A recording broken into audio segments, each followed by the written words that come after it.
Who am I talking to? Thanks for having us. Thanks for coming out. Yeah. My name's Wayne Burns. My wife Laura and I own and operate Burns Family Artisan Ales. This is our tap house location on Broadway.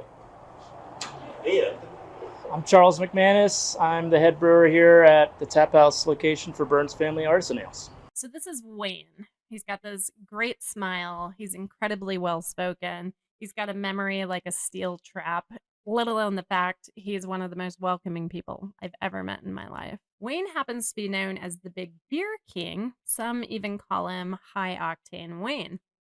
But we wanted to know, what the hell does that mean, and how do you even get that kind of name, right? So what you're going to hear from Wayne is he's been brewing commercially for 30 plus years, but even longer when it comes to being a home brewing beer enthusiast. So basically, like what you're saying is he figured out the secret sauce to brewing high ABV beers back in like the 80s and 90s. Yes and no. He's going to tell you is where he learned about high ABV beers, and then he's going to allude to his life's work basically in this glass, similar to what we've heard before, and this super now obvious opportunity in getting high ABV beers into people's hands. challenges, I think folks tend to focus on the idea of, gosh, how do you make these strong beers? Which, and I'm definitely happy to talk about that, but also I think there was the idea of just what in the world even is this stuff? Right. Going back into the 90s with making higher alcohol beers, it was pretty doggone exotic. To give a little context, when I was a beer enthusiast and a homebrewer in the late 80s, my homebrewing buddy and I were fascinated. We'd read about things, right? It's long before the internet. So a lot of like Michael Jackson's works and that sort of thing. And we'd read about these things, and we're like, wow, that sounds really cool, but that's only available in fill in the blank, but say Europe. Well, all right, till we win the lottery, we're not going to be flying to Europe to drink a beer.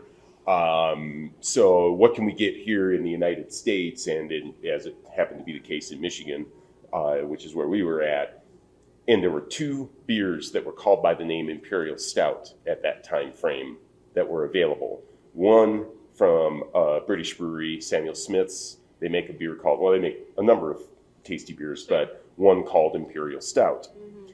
And then there was one from a brewery out in the Pacific Northwest named after the founder, a guy named Burt Grant. It was called Grant's Brewing Company, imagine that. And he made an Imperial Stout.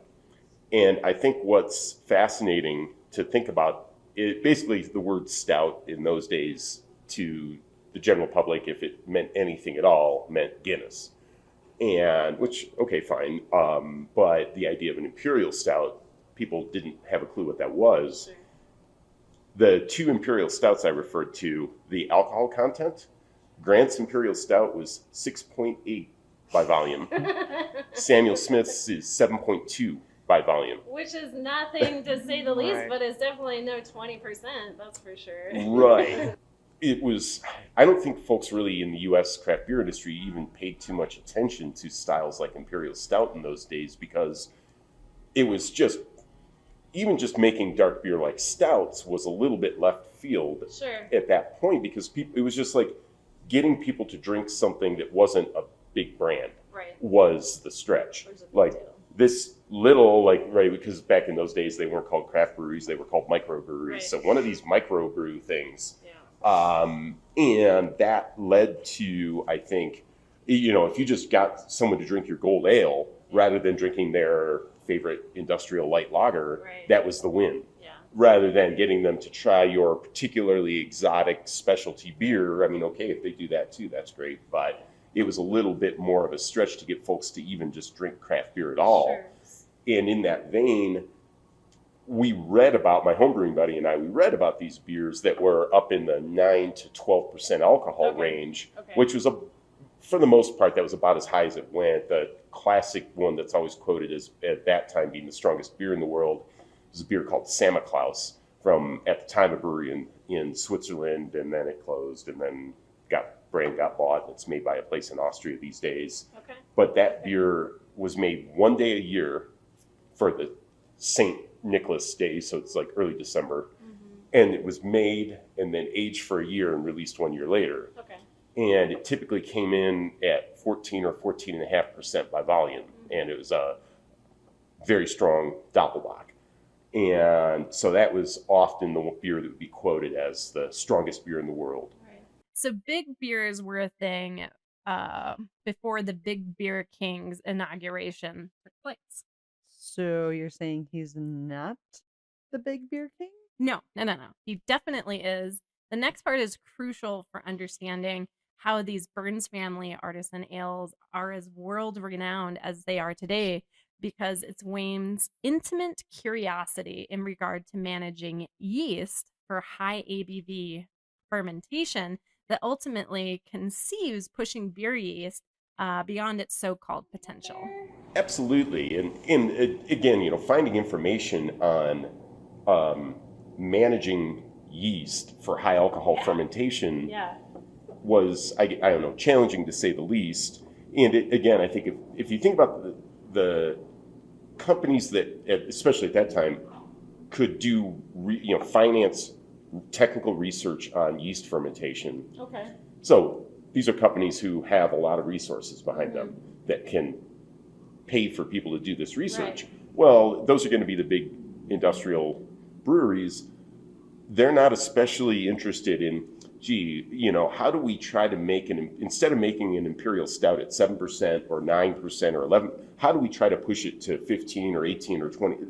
That was absolutely irrelevant to their business. So they weren't researching that stuff. Well, sure. I researched stuff like how sake was fermented because oftentimes sake is in the upper teens in alcohol, and it's not because it's distilled, it's because it's fermented to that level. Right. So it's like, well, wait, how does sake yeast make that happen? And sake is technically beer because it's fermented grain. Right. So it's like, that's technically a beer yeast that's doing that. What's going on there? And then also there are fortified wines, but wines very often are somewhere between, say, 10 and 15% alcohol. And that alone, okay, wine yeast and beer yeast are different, but they're pretty close cousins. So what's the wine yeast doing? How's it making this work? And there are occasionally wines that are fermented to more than 15%, that are, they're not fortified to that strength, they're fermented to that strength. So again, how are they making this happen? Sure. What are they doing? Sure. And then also there was the just experimentation, trying things out. Sometimes they were somewhat successful, sometimes less so. But we were homebrewing, so it was okay. On a timeline for historical purposes, we need to know at what moment Wayne's efforts paid off. I think the first time, and theoretically, there's still a bottle of this homebrew somewhere in our basement. Oh my we'll gosh. see, theoretically. And I think it was about 90 or 91. And based on our, what we were able to get from our hydrometer and that kind of stuff. So, not the best technology, but our estimate was it was between 12 and 13%. Okay. So that was really, really high back then. Sure. But also it tasted like if we had a glass, I wanted another one. It was refreshing. And, so it was rich, it was roasty, it was full bodied, but it was dry. It was not syrupy. And that was, I think, one of the early times when we were like, that is cool. Okay. So not only did Wayne's efforts pay off, but what he did is put yeast under a stress test. Like he gave yeast a heart attack? Love that. And maybe because I honestly don't know. But what you're going to hear is almost like his name, instead of High Octane Wayne, should have been like Drill Sergeant Wayne for what he did to the yeast to get it to go beyond the so-called potential. He learned to make the yeast, he learned to push the yeast so hard and so efficient that the yeast was basically professional athletes, right? Like you don't get much better than that. And it produces these delightful and full-bodied flavors. Malt. There's so much more hard work that's been done by the yeast, so it kicks out different aromatics. Right. When I started then pushing things farther and farther, I was starting to, I made a imperial barley wine up at about 19.25% fermented. And after that, I barrel aged it, so it got stronger. But it fermented to just over 19. But I got like orange marmalade esters out of it. And it was, Maris Otter ale malt and East Kent Golding's hops. It was very British inspired on the raw ingredients, but there's no orange or orange marmalade in it. And I was like, some of the beer enthusiast friends and fellow pro brewers in the area, I'm like, guys, what do you think? Sniff this and all that. And they're like, did you put orange in your barley wine? No, I didn't. I don't know what's going on there. Happy accident. But, you Even, get, right? when you start pushing yeast, sometimes they kick it, I get some cherry fruitiness out of this. Sure. It's like, I don't normally get cherry ester out of the American ale yeast or something, and when you put the yeast under a lot of pressure, you can get a side aroma flavor production from it that can lead to some harsh flavor and character in it. That you hear a lot of times that people have had high alcohol beer, but they didn't really like it, maybe not because they just don't like high alcohol beer, but because it was a little harsh. Right. It's typically non-scientific wording, but it wasn't very enjoyable to drink. There's a difference between beer and hooch. All right, so now we can start calling him the Big Beer King? At some point, people started, because I was brewing in the greater Detroit area, and so the auto industry and such, and so at some point they started calling me High Octane Wayne. And then another couple, they wrote a book and they did an extensive interview with me, and they started calling me the Big Beer King and stuff, because I was making beers up at 20% 20 years ago. Exactly. And I am not the first person to do that, and I was certainly not the only person doing that, but it's not very common now, and it was far less common then. I always think there's something to be said about a dynasty or a royalty here when a person can really explain their passion for a process. It's super cool. In particular, in this case, Wayne is motivated by making sure you're enjoying the beer that you're consuming and that you're having fun while doing so. So basically, he's saying it's not just about having a high ABV beer. It's more about, do you want to come back and have another drink? Exactly. Fundamentally, if you're doing something like that, in my opinion, and is not actually fun to drink, then you're doing kind of an ivory tower experiment. And like, I have a ton of respect for beers like, with the current iteration of it would be Sam Adams Utopia. But the first iteration of it was Sam Adams, they called it Triple Bock, and that was in 94. Okay. I still have a couple bottles of that beer. It was like a cobalt blue bottle with a cork on it and stuff. I've still got a couple bottles of it sitting in the cellar. Your bottle cellar must be fun. There's some weird stuff in there, and some pretty.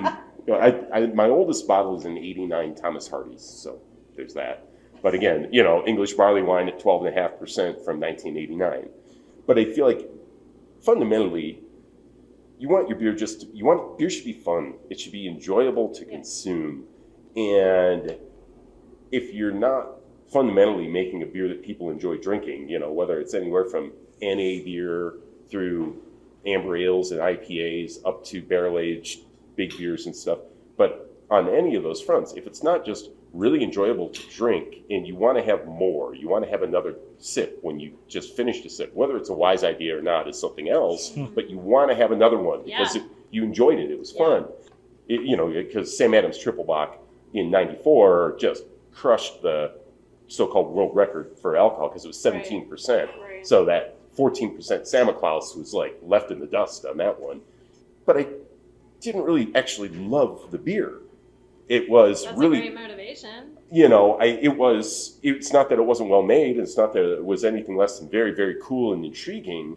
But at the same time, it's like, but also, I don't actually really want to have a glass of this and then have another glass of this. First time I had Sam Adams Triple Bock out of a barrel, which was the 94 batch at the 96 Craft Brewers Conference in Boston. And they served it out of a little 5-liter, 5-gallon oak barrel. Sure. And a buddy of mine and I, who went to brewing school together, Bill, we were walking by and we're like, oh, Sam Adams Triple Bock, but it's in a barrel. Well, okay, we'll try it, and all that. And we took a sniff and we're like, this is actually good. And I want to have another one. Yeah. And no one else was, I think, because it didn't have the reputation of being that much fun to drink. It was kind of being ignored. Wow. Because the Burns family are who they are, right? Super open, welcoming doors, very community focused. It's at this point where we get spoiled with a 2020 release of the Lawhammer Solar Eclipse, double barrel aged imperial stout. Sure, So- sure. Thank you. Thank you so much. Yeah, that- Thank you. Get another glass. Oh, Oh, we'll wait. Cheers, guys. Thank you so much. It's only 11:30 or whatever. About time. So Somewhere. It's the perfect This- time. this was released January of 2020. It's a double barrel aged Solar Eclipse Imperial Stout at about 19 and a half. Is that right? Yeah, I have to do this. 19 and a half. Yeah. First aged in a Laws 4-grain bourbon barrel, and then second aged in a Deerhammer single malt whiskey barrel.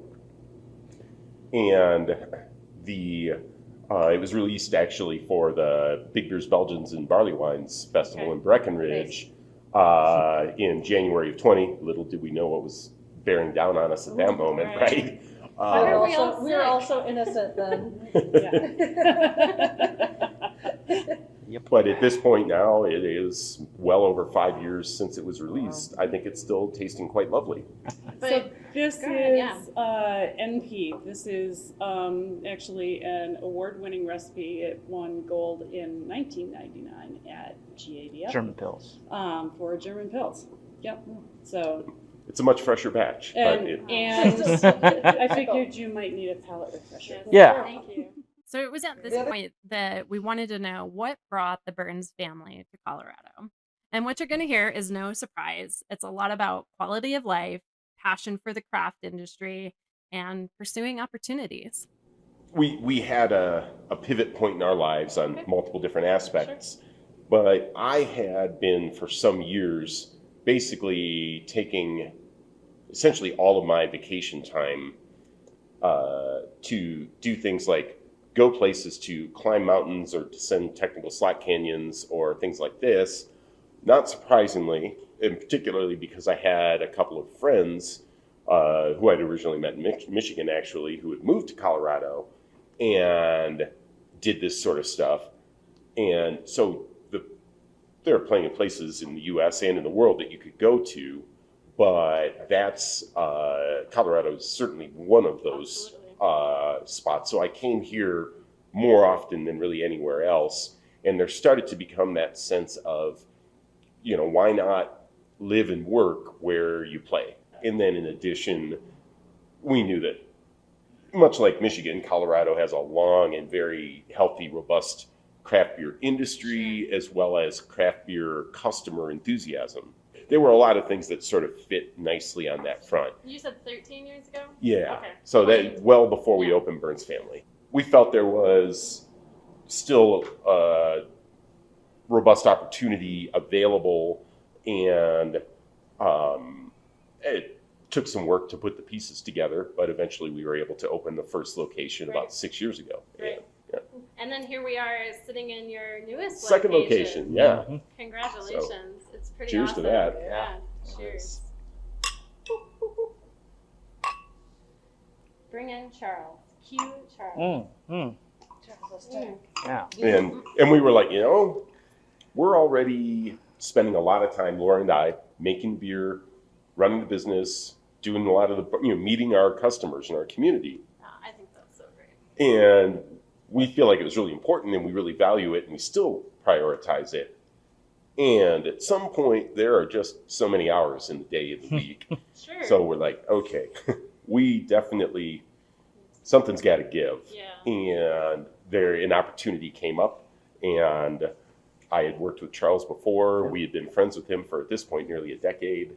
Oh, wow. And so Back we in the hired day. him because he was really my first choice. But also, we're birthday buddies. We are just as excited as Wayne to introduce you to Mr. Charles McManus, the new head brewer at the second location on South Broadway. And he is just as excited to get the Burns family products out to anybody visiting the area. The potential of this spot is ginormous. So I think that is probably the most exciting part about this venture. We obviously, you can see behind me, it is a gorgeous spot. It's great for the remote worker crew. It's great for gathering with friends at night. We see a lot of first dates because it's cute in here and it looks great. It's got that old kind of Denver charm. We deliver on our beer. So getting our returning customers, getting our community over here, like we have a solid community at the Barrel House, and seeing what that community looks like here. There's tons of small families behind us, and then there's DU just a little bit further.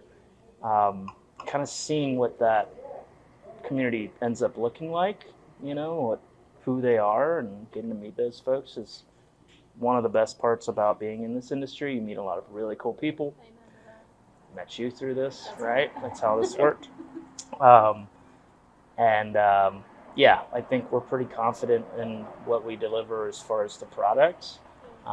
But being the community gathering spot is kind of exciting and fun. And, we'll try different things, get to know different people, bring different groups of people in for certain events.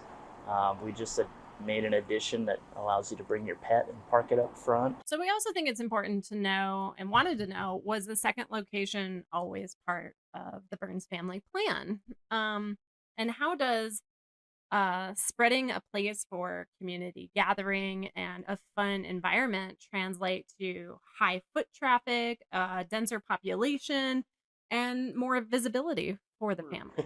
To some degree, we were just trying to get the place open, the first one. Sure. So, sure, in the back of our minds, if a whole bunch of things happen to fall correctly down, okay, sure, maybe someday we might look to open another place or whatever. But we're just trying to get our place open, Right.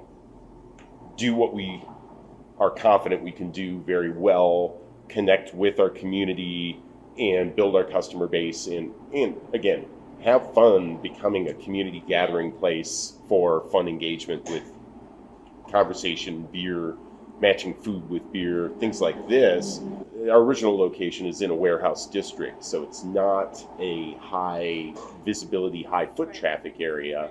And we feel like there would be a real win to be had if we could find the right fit for a high visibility, high foot traffic, more densely populated community area. This very much kind of jumped into our laps. The guy, Judd, who owned Dos Luces, was a friend of ours. He opened within 3 weeks of when we opened our first location.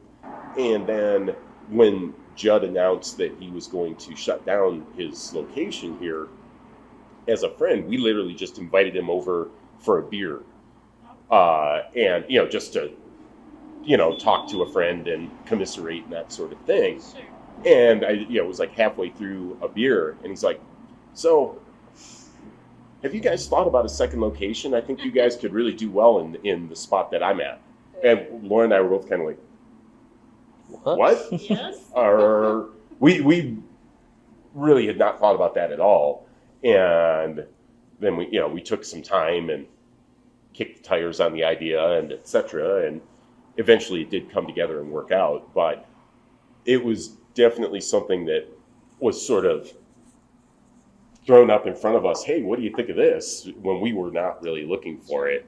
I love And it when that happens. but it did feel like a good fit at a time where it could be a workable plan of action. So Okay. So what you haven't heard yet is that Charles, not only is he charming and particular with his choice of words, let alone a brewer, but he also possesses a degree in nutritional science. So is this where we finally get to start discussing the chemical breakdown of alcohol in food? yes and no. What you're going to hear is the level of intimacy and detail into which Charles perceives food and alcohol. What you're putting out here. So, my background, with my food science degree, the way I kind of describe it and look at it, it covers kind of three aspects of food and beverage, right? There's the chemical composition of what those things are, what it's made of, what you're dealing with. Then there's the focus of how your body breaks that down, what it does with it once you've consumed food or beverage. The really interesting part is the one that's right in the middle, which is actually how your body perceives this stuff, right? So when we're drinking Solar,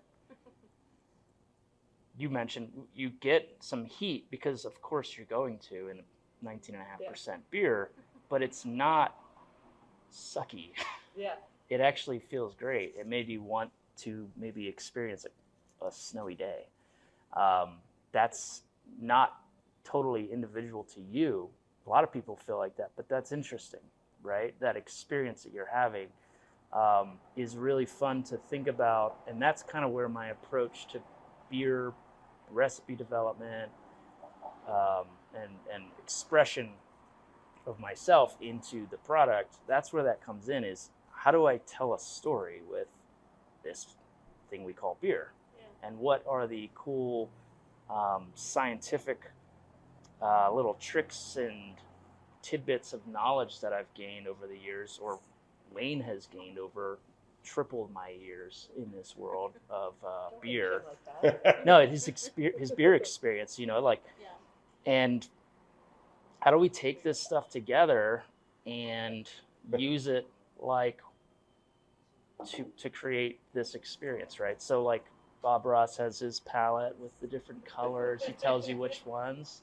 Each one of those colors is that science experience we have. Or, I tried this a couple times and I didn't get quite that result, but then I tweaked it like this and we nailed it. How do we apply that again, right?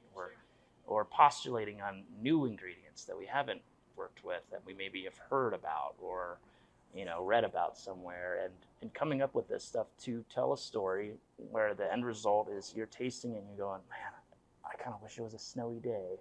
That's cool. That's interesting. I love the idea that food brings people together. Beer is food.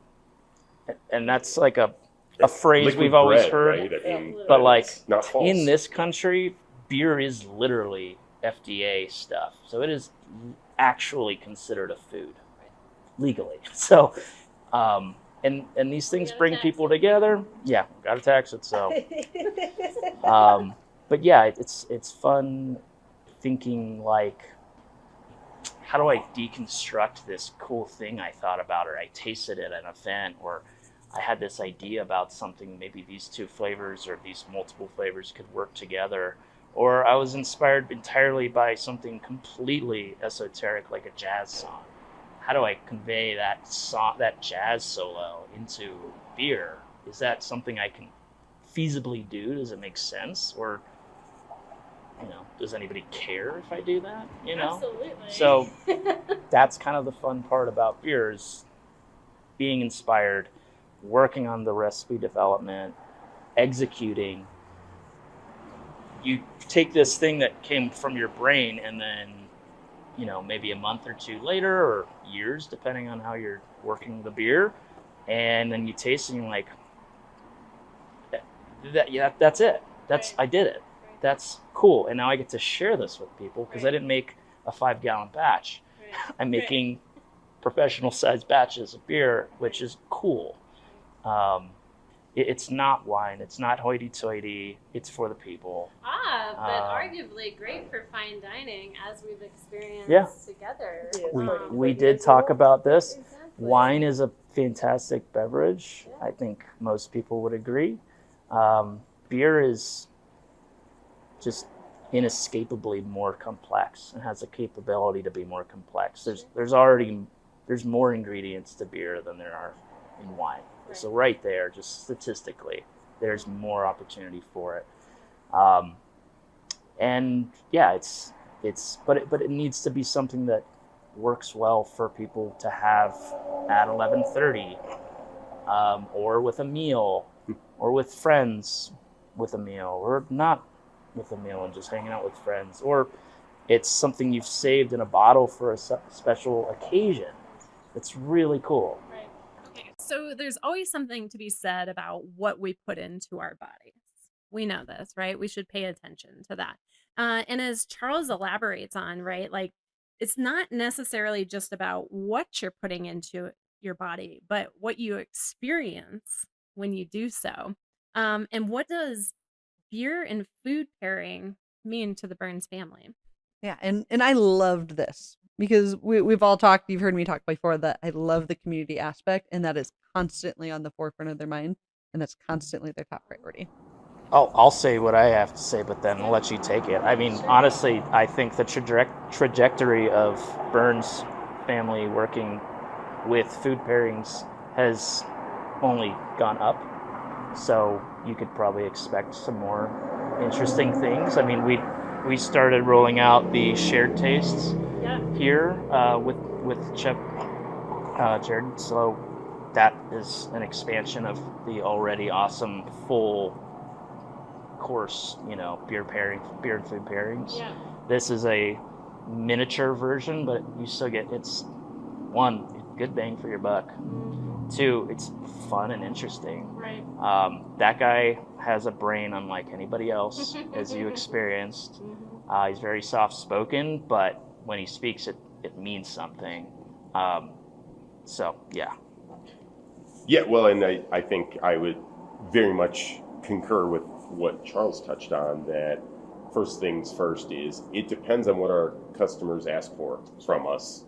Fundamentally, getting to know our community and our customers and trying to directly engage with what they're excited about, what they're responding to, engaging in, and or what they're not. Right. And so to a fair degree, we need to hear about and listen to what they have to say. We feel like the more people who have the experience of well creatively done and masterfully put together food with very good beer, and the way that those things then work together, we feel like the more folks who have that experience, then a very substantial number of those folks are going to say, that was a great experience, I want to do that again.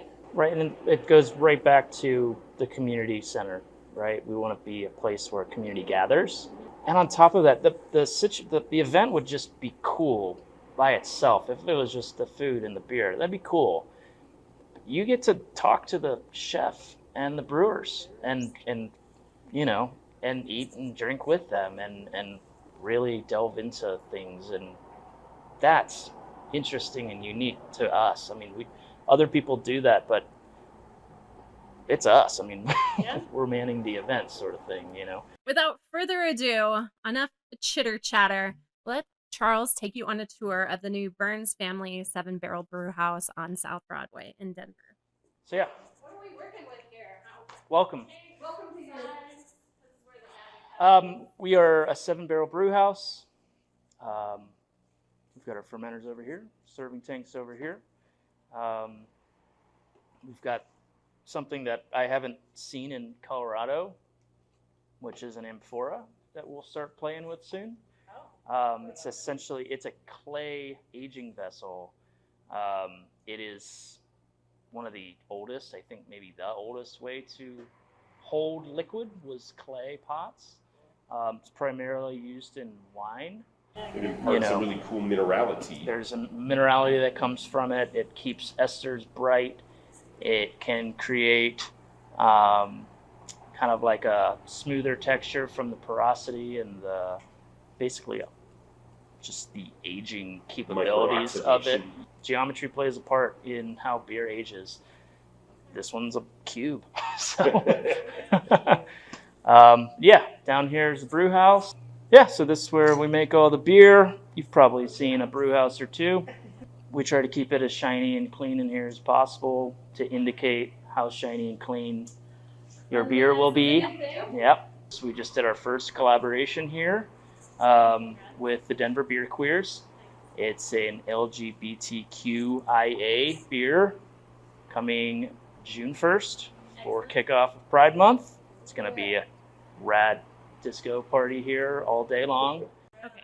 If you haven't picked up on it, it's really important to listen in on the genuineness that goes into the recipe creation at the Burns Family Artisan Ales. Each recipe is truly just crafted with so much attention to every little detail, which of course highlights the ingredients that they use as well. Yeah, and as you like listen to it, it highlights so much the relationships that they've had with these suppliers over years and years, that they're family, friends, all of that, even to this day. And between the two of us, I don't know how everybody else makes their recipes or comes up with the process to do their brew days, but I can assure you we're in the top 1% of how long it takes for us to come to a full-on plan. The amount of attention and detail that we come up and talking and multiple conversations over months. We spend a lot of time. We put a lot of intention into making the beer that we make, which I think shows. Absolutely. Absolutely. But it is also like our favorite thing to do. So Well, it's like, yeah, we're not going to not do it. We can't not do it. We love doing it. But it's really cool that you can taste it. You know what I mean? So. Can you talk to us a little bit more what kind of grains you're using? Are you locally sourcing? Yeah. Are you importing? It's a broad range. Both? Broad range. Yeah. Yeah. It really depends on what we're making. Yeah. You know. Yeah, what we feel like is the best and most appropriate stuff to use. Right. We've got some beers that we've done going back to when we first opened that are made entirely with Colorado ingredients. Awesome. And we've worked with more than one Colorado maltster, as well as more than one Colorado hop growing company. Right. Our primary yeast supplier is right here in Colorado, and so we work with a lot. And not surprisingly, we use Colorado water. A lot of it. Turns out. We don't import our water. I'll say that much. But if we feel like the appropriate thing to do for the beer is to import a particular barley variety malted in a particular manner from somewhere else, say, Britain or Germany or Belgium or wherever, we do that. Yeah. If, on the other hand, we feel like it's better and more appropriate to do it more locally, we do that too. The authenticity factor is important to us, right? We got to trust a fifth generation family-owned maltster in Bamberg to know what they're doing for certain things. So we tend to lean on that for when we need it, But a lot of North American malt as well. Yeah, and I mean, some of it goes back to just friendships and relationships, and totally. That community vibe.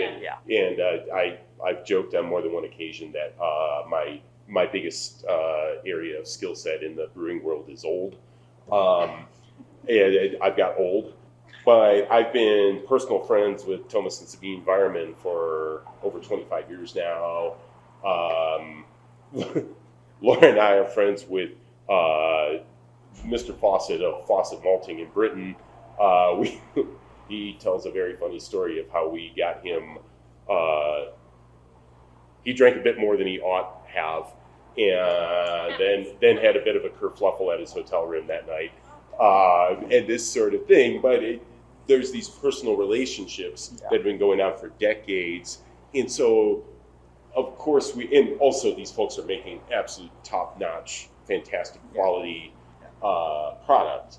So, I mean, on some level that's fundamental, of course, but then within that context, we've got these personal relationships with these people and their companies. Yeah. So, of course, we have an inclination to use these. So there's this glimpse further into these intimate relationships that the family has had over literal decades. But what's important to listen in here is how Charles kind of gives his verbal homage to the brewers who have come before him. Right. Well, we buy our Cascades. First of all, From they are the best. They have very good terroir, and so they have very high oils on their hops, and they treat they've got signs everywhere on their hop farm that's like, this is a food product. This is, we're not a factory kind of, this is a food product. And so all of their people are very, very careful with what they do, and they get these incredibly brightly aromatic Cascades that are amazing.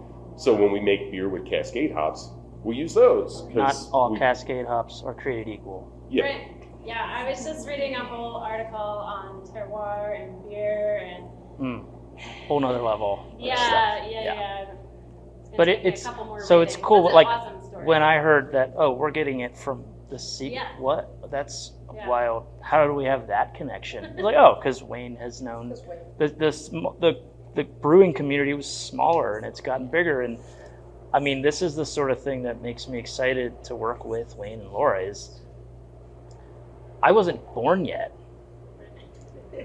when they were doing this stuff. The ingredients that were available to me in homebrew world would have never been available if people like Wayne hadn't, pioneered and championed that 20 something years ahead of time. So I try to say thank you to the generation ahead of me, or thanks. Like I had it so much easier, and try to consider, well, what am I hopefully contributing to make it easier for the next people, and hopefully it's not just for them to make seltzers forever. Pay close attention, because what comes next may change how you view brewing or your perspective on the brewing industry. Exactly. Let us introduce you to the concept of moorish. More. A brewing professor used that line one time. I don't care whether you're making industrial light lager or some barrel-aged big beer or a glass of IPA or whatever, but all of your beers should be moorish. And it's like not a word. So I think everyone in class was kind of like, at the same time. but everyone who has some of your beer after swallowing should say, gosh, I would like to have more of that. What a simple rule. And right, it really makes sense. And so that's with this, that hopefully, whether it's this beer or whether it's like my German Pilsner or any of the other beers that we develop and do, we want people to have it and say, man, I really enjoyed that. I would like to have some more of it. Okay, so that's super awesome advice, but how do you prepare for mitigating risk? How do you prepare for what may or may not come next? It's a constantly changing target. I think that would be perhaps too safe to say. But when we wrote our business plan for Burns Family, at that point, I had been involved with starting up, both as part owner as well as lead person but not owner, 5 or 10 different brewing companies over the decades. And I will confirm, to no one's surprise, that we did not write into the business plan, well, and this is how we're going to deal with a worldwide pandemic if that happens. So it's a really over-the-top example, but I think it just goes to highlight that it doesn't matter how many decades of experience you have in the industry and how much you maybe feel fairly confident that you've seen an awful lot of the twists and turns and ups and downs in the barley market, the hop market, the availability of yeast, the ups and downs of the economy, recessions and things like this, as well as booms. Then, COVID happens, and that's the single biggest thing in the 6 years that we've been open. Far and away, the single biggest thing that's impacted our business most substantially is something that we never even imagined or thought about. So no matter how much experience you have, at the least I think you're going to be surprised. Maybe just come in with a lot more fun and up your percentage on risk mitigation just in case. and of course, there are things developing at this point. I think anyone would fairly have to acknowledge that the growth in the world of non-alcoholic beer over the last few years has been tremendous. And I think it would be safe to say that 10 or 20 years ago, if you had said to most experienced craft brewers, well, do you feel like non-alcoholic craft beer is going to be a big deal in 2024? I think very few folks would have said, oh yeah, that's going to be a big deal. Just like if you were to go back 15 years ago and say, you feel like hazy IPAs are going to be a big deal. Or if you just showed them one, they'd been like, you screwed that up somehow. Yeah, and so, our seltzer's going to be a big deal. What? No, and then, well, okay, but are they going to be a big deal sustainably? Well, at this point, of course, that's a great question. And who knows? I'm not going to try to make a prediction on that. The only thing I know will be likely if I make a prediction is it will be inaccurate. For folks looking to do it, I mean, cross your T's, dot your I's, do your research, look at the developing trends. Those things all matter. And the things that you can reasonably anticipate and plan for and have in mind, that all helps. All that diligence is super important. It's really valuable. And also, there are going to be unexpected things that happen that may be minor, or they may fundamentally change the way the craft brewery business operates. So we're coming to the end of our interview, and we're really wrapping things up with these great bits of advice, and that are quite honestly, we think they're pretty priceless. And you're welcome for extracting those little bits of information. But how do you feel about on-the-job training?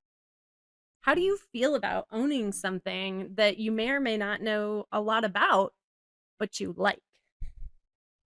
They're gonna say you gotta have some in-person experience, aren't they? That's what they're gonna say, aren't they? Yeah, you nailed it, and so did they. Best advice I have, I'm not a brewery owner. This is the best advice I have. Work at a brewery before you open your own. Please, get to know, even if it's front of house, it'd be great if you could get some brewing experience or cellar stuff. Learn your beer styles. Learn how to do this from somebody who does it for their livelihood, and then consider opening your own brewery. Like, at least honor the fact that people have been doing this for a lot longer than you and really care about it, and don't want to see us get awash with subpar breweries that make us all look bad, The biggest challenge, I think, and this has been true for me as long as I've been brewing professionally, which is more than 30 years now, is connecting with new customers. It is always, on some level, it's always the challenge, because if you want your business to stay robust and healthy, you've got to constantly keep connecting with new faces, people who are coming of legal drinking age. If you want your business to last for decades, some of your customers are going to age out of drinking your beer, or drinking your beer very much anyway. And so you need to keep connecting with new folks. And part of that is being very actively engaged and in tune with doing your processes well.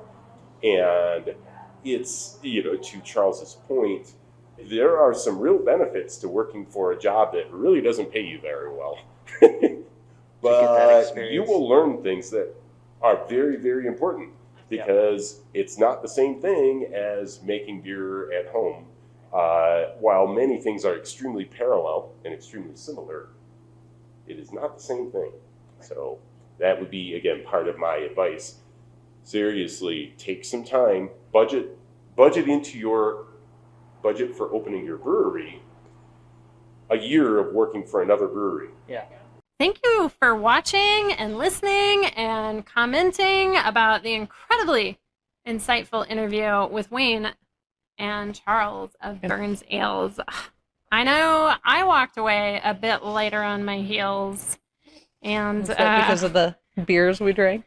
Exactly. Am I floating away because it's such a high ABV? Or there's always this certain eloquence when you speak to Wayne. And if you get the chance, get in there, have a conversation with him, with Laura, with Charles, with anybody behind that counter. They love to have that conversation with you. It is one of the most welcoming doors I've ever walked through, and I always look forward to going in there. Yeah.